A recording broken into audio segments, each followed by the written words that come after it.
Welcome to Whiskey Nightcaps, the channel where we do sip before sleep. I am your gracious host, Jason Davis. Now, previously, I did a video entitled Wild Turkey Bourbon Brawl. And in that particular video, I said the Wild Turkey was one of the most prominent brands of whiskey in America, which is true. However, if there were any brand to rival that claim, it is laid before you right now. Jack Daniels. Everybody knows Jack Daniels. Even if you don't drink Jack, you know Jack. People go to the bar and they order a Jack and Coke. They don't know what the hell Jack and Coke is. They don't know what's in that. They don't know it's whiskey. They don't care that it's whiskey, but they know Jack and Coke. College kids across America looking to get toe up from the flow up. They typically drink this number 7. You know, anybody that doesn't appreciate whiskey, and wants to sit there and pick out the nuances, but they want to have some. They want to experience the whiskey. They want to get the effects of the whiskey. They typically drink Jack Old Number 7. However, that is not all that Mr. Jack has to offer, okay?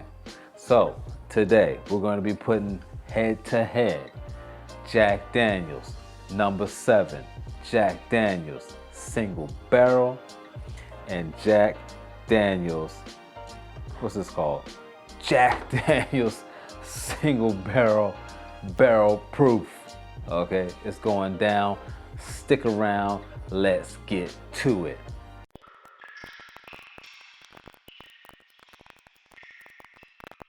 All right, so Jack Daniels is categorized as Tennessee whiskey. Now, for those of you that are noobs, what you need to know is that Tennessee whiskey pretty much is bourbon. It's the same exact thing. Bourbon has to be made in the United States, placed in new charred oak barrels. The mash bill must be at least 51% corn, and it enters the barrel at no higher than 125 proof. And there's nothing that can be added to it. No additives, no preservatives. And that's why I started drinking American whiskey, because I know that it is pure as the driven snow. It cannot enter the bottle at less than 80 proof. The reason why these Tennessee whiskeys are not labeled as bourbon is because there's an extra step. This product is filtered through charcoal chips, which mellows the whiskey, right? So if you compare Jack Daniels to a bourbon, it will taste almost the same, but slightly different because of that charcoal mellowing process, that Lincoln County process. But if they wanted to label it as bourbon, I'm sure they could, and that's why when you have lists of budget bourbons or best bourbons or whatever, these whiskeys are still named because technically they are still bourbon. I stayed away from Jack for the same reason kind of that I stayed away from Wild Turkey, which is the fact that it's too popular. It's too big a machine. I would rather give my money to some craft whiskey shop, somebody local that, is struggling to make whiskey. When there's a name that's so recognized, for me, it makes me want to shy away from it. I want to try something that's craft.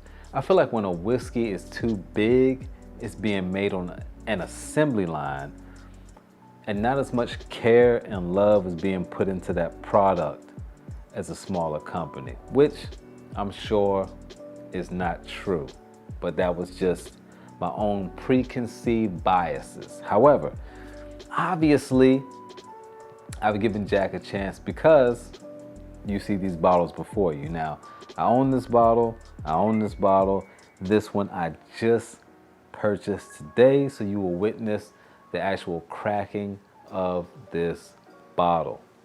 All right, but here's what we're gonna do. We're gonna go ahead and we're gonna pour some of this beautiful American whiskey into these Glencairns, let them breathe, the rest, whatever you call it, take a nap, and then we'll come back and we'll compare notes on these 3 whiskeys.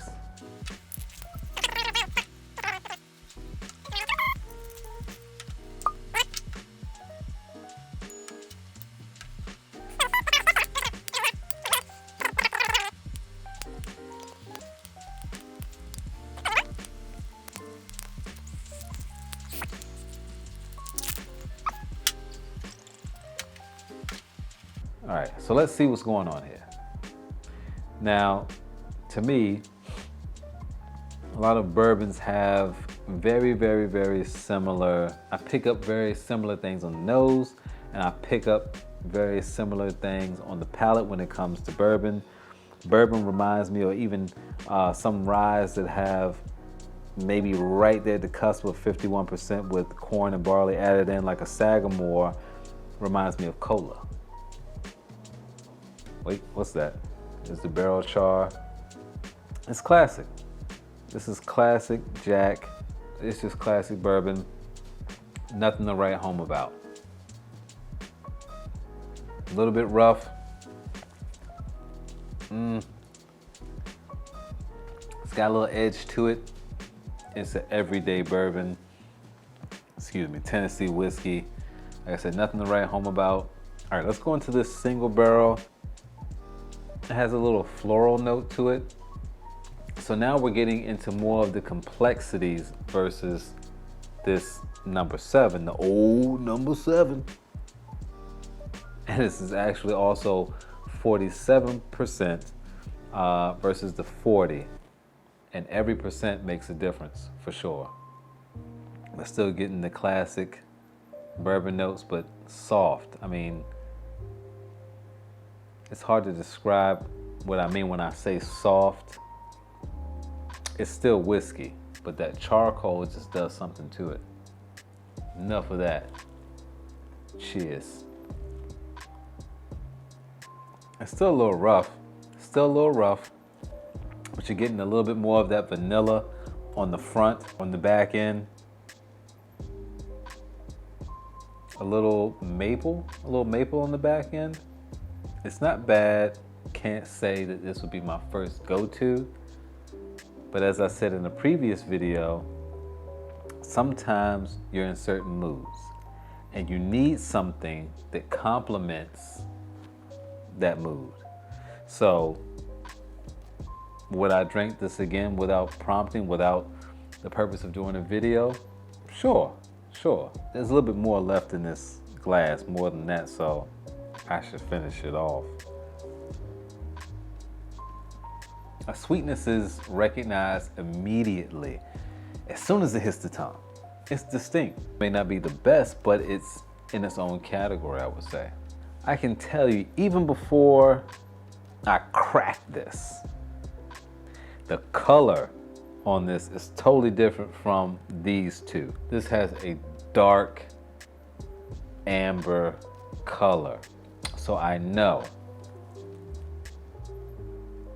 that there's going to be more barrel influence with this particular whiskey. And I mean, hell, it's 66%. I'm expecting this one to be my actual nightcap. We don't call it whiskey nightcaps for nothing. This is probably going to be my last whiskey of the night. Who am I kidding? Probably not. But it'll be my last whiskey. Look at my face, it's serious. It'll be my last whiskey of the hour. Definitely getting a rush of different flavors. It's pleasing for sure. You know, that Lincoln County process smooths out the whiskey and they make it worse by adding water to it, but this has gone through that process but at a higher ABV than most other bourbons that have not gone through that mellowing process. So it has this very sweet nose. Lots of vanilla, bursting with vanilla. Not caramel, that's not caramel, that almost like a rare breed kind of smell, like the kettle corn, but still smooth enough that I can put my nose in the glass, which I cannot do with other whiskeys that are lower ABVs. This is 66.5 and I can put my whole entire nose in this glass and inhale and not feel like I'm about to die. It's going to be so smooth for the ABV that it is that a person will be fooled into thinking they can drink more than they really can of this. And next thing you know, they are toasty. Put the butter and jelly on them. Yeah.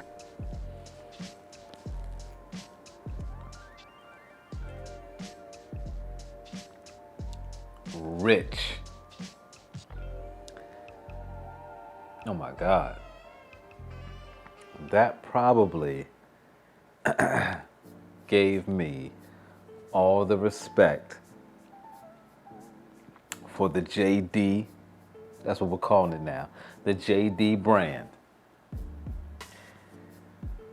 This is something that I definitely would purchase on a routine basis. It's very rich, thick. Oh, it hugs you. The caramel flavors are there, the vanilla, everything is amped up. Like I said before, you have these, they've gone through that Lincoln County process, which softens the whiskey, and then they add water to it, right? This is the results of that process, the true results of that process, without tampering with it. Delicious. Delicious. I could drink this all night, and that's a problem. That's a problem at 60, what did I say? I can't even remember. 66%, there's no way. There's no way. Again, this one will get you into total trouble because it's easy to consume, but has a higher ABV than most of the whiskey that you probably have sitting in your cabinet or your bar cart, whatever, wherever you keep it. This has a higher ABV than most of those, but it's easier to put down also than most of those. Okay, E equals MC squared. This is an equation for trouble. So I would advise you to just have a little bit at a time. Put on that 80s movies, that 80s movie that will offend someone, like Porky's or Revenge of the Nerds or something like that. Lay back and chill. Lay back and chill. Y'all chill, y'all. And enjoy this. I already feel this surging. It's surging. Everything is getting brighter in this room right now. The lights are getting brighter. I can see the camera in clear focus. We have a saying where I'm from. Great day in the morning. Make sure you subscribe, hit that notification bell, hit the like button. Okay, we're not your grandfather's whiskey channel. It's the new age, baby. Let's go. Jason Davis, out. Peace.